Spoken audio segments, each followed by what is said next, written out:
Once upon a time, on a nice summer day, driving on the one of the major New York City highways, I hit a road repair patch so badly that it caused my windshield to crack.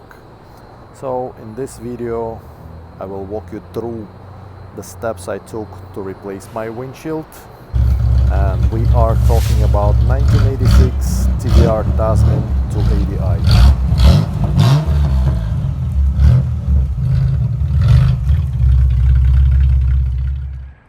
Hello all. Today me and my son could not wait any longer and decided to start a windshield replacement process. Alright, so to begin with, I started slowly and patiently removing the old, cracking and dry rubber around the windshield. I'm using paint tool and siding removal tool to carefully go around the glass and slowly remove the rubber. Yeah. And as I say on every video, whenever you work with the TVR, be ready to overcome some obstacles. Like in this case, instead of just regular polyurethane, I encountered patches of epoxy, patches of silicone, some of my blood came on board while trying to remove the rubber, but be ready to deal with it and don't panic. Once the rubber is out, you may proceed with uninstalling or removing the actual glass. And in order to do that, you need to break the seal that bonds the glass to the frame. And I'll be using this tool that vibrates very fast and get behind the glass and an A-pillar separating, cutting through the glue. Let me give the phone to my daughter, who is acting as a production manager on this set, and I will demonstrate what needs to be done. So basically go behind the windshield, turn it on and start cutting. That's all to it. I can't turn it off Because what? glove. Ah. Doesn't. Yeah, I know. In the ideal world of boring cars, there are plenty of better ways to remove glass from the body. However, in the TVR world, I had to stick to my alternative solution, and after about an hour of cutting through the epoxy spots and some blood and sweat, I was able to remove the glass. So now again, in the ideal world, you can clean up and start reinstalling new glass. I'm going to have to clear coat my pillars. I do understand that proper painting is a whole different animal and shall be discussed in a separate post. However, for the time being, in order to avoid paint fading, I decided to do a patch job. So what you do is you tape everything up, get the highest grid sandpaper available to you, sand down all the imperfections, take a rubbing alcohol, degrease everything, grab a spray paint clear coat and spray it over. I mean, it's not a perfect result, but I can live with it for the time being until better options available.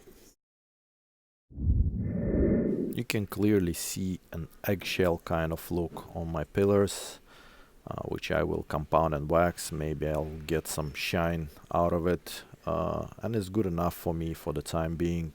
You can also see a chipped paint here and there, but let's move on with glass installation. Set your glass on stands, make sure you have access from all sides. Get your rubber trim out. I got mine from eBay. Came to me before coronavirus, so even though it's from China, it's safe. Looks like this, regular T-trim. Work your magic around the edges, feed the rubber seal onto the windscreen. I use some heat gun for corners to make sure they sit properly. And as for adhesive, I use 3M window weld for a few reasons. One, it fits into regular caulk gun. Two, it does not require primer. And three, it works good in colder weather applications. And since we are in January, that is the case for me. Don't forget to degrease around the windshield area, degrease around your glass. In a single streak, without any air pockets, apply your polyurethane, set your glass in place and let the gravity do the work. After you slide and adjust your windshield, don't forget to tape up to secure it in place, and you are pretty much done. One of the final points in this project is going to be a rear view mirror replacement.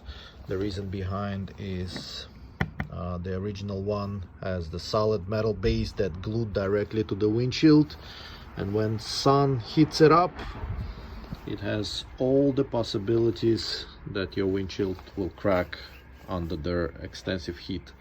So what I did, I bought the generic mirror that came with a metal base that you glue to the windshield. Bought separately plastic bases, few different ones comes in the kit. So the one like that, made out of plastic, glued to the windshield, and tomorrow I will stick this mirror on. Alright, I think I'll end my project here. It definitely did not turn out to be as neat as I expected because of the peel and clear coat and the fact that I'm doing that job myself. It definitely requires a second set of hands not to get that messy as I got. The glass I got from what is that, Billington. It's a triplex, and this is the number. You can Google their phone online. It does not have any of the tint, neither blue nor green, and I guess I will revisit it for the water test, and later when it's warmer, see if I can get better clear coating. Thank you for watching, and don't be scared, experiment.